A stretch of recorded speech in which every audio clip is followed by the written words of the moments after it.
বেশ অনেকগুলো মাস দিন তো হলো। তো এই জায়গাটা হয়তো বা আমার জন্য নয়, আমার সেটাই মনে হচ্ছে। তো ভাবছি এখন ওয়াইটি থেকে বিদায় নিব। নমস্কার, আমি লিপি সাহা। হ্যালো এভরিওয়ান, কী অবস্থা, কেমন আছেন সবাই? আশা করছি খুব খুব ভালো আছেন সবাই। তো এই যে সকাল সকাল আমি ঘুম থেকে উঠে গিয়েছি অনেক কি আগে। তারপর এই যে আমার পাশে যে আমার ছেলেটা ঘুরে বেড়াচ্ছে, আর বারান্দায় বেশ কিছু কাপড় ছিল, সেগুলোকে সরিয়ে নিব। তো আজকে আসি একটু মূল কথায় আপনাদের সাথে। তা আসলে আমার ওয়াইটিতে কাজ করা 1-1.5 বছর হয়ে গেল।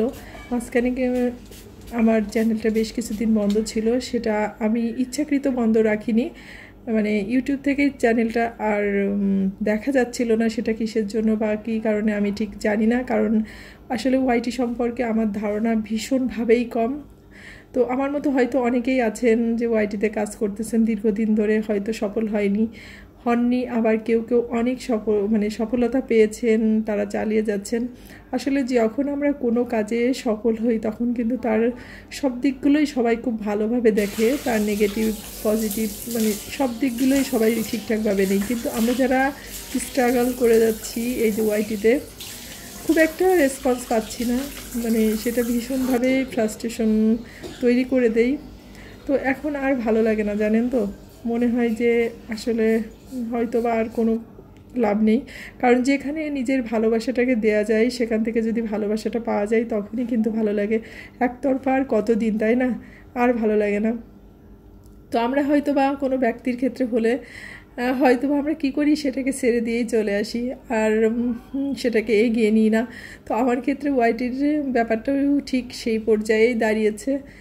আমি এটা আমার খুব ভালো লাগা ভালোবাসা থেকেই আমি এটা করেছি। কারণ আমি যখন ওয়াইটিতে আসি তার অনেক বছর আগে থেকে আমি দেখতাম নানা রকম চ্যানেল, তো ভীষণ ভালো লাগতো। খুব শখ হতো যে নিজের লাইফস্টাইল বা নিজের কাজগুলোকে সবার সামনে তুলে ধরি। হয়তো বা আমিও এইভাবেই সবার কাছ থেকে হয়তো ভালোবাসা পাবো, আর সেটা পাইনি। সেটা নিঃসন্দেহে আমার ব্যর্থতা, এটা অন্য কারোর ব্যর্থতা না।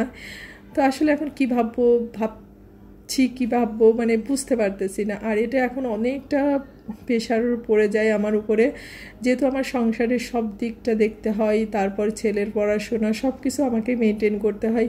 তো আসলে সব কিছু মিলেই একটা ভীষণই আমি মেন্টালি চাপে পড়ে যাই।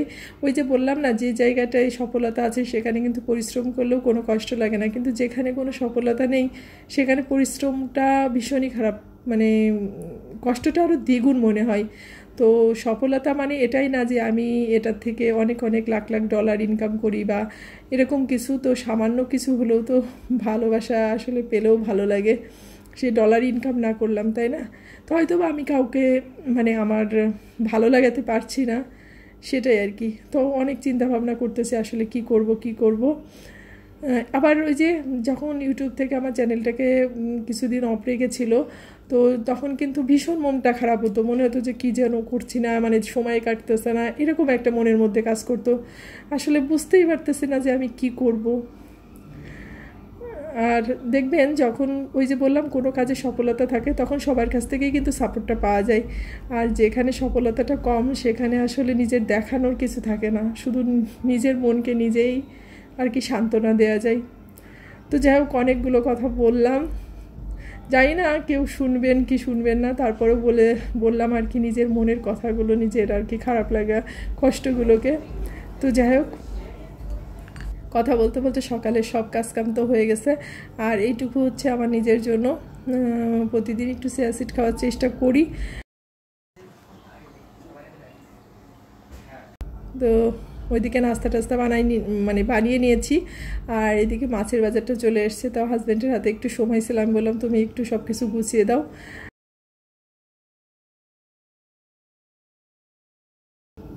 আর যখন বেশি পরিমাণে মাছ আনে বা আমার কাটতে একটু ঝামেলা হয়, আমার হাজব্যান্ডের হাতে সময় থাকলে ও আর কি আমাকে হেল্প করে। তো এই যে 2-3 রকমের মাছ নিয়ে আসছে। তো সবাই ভালো থাকবেন, সুস্থ থাকবেন, আর অবশ্যই সাবধানে থাকবেন।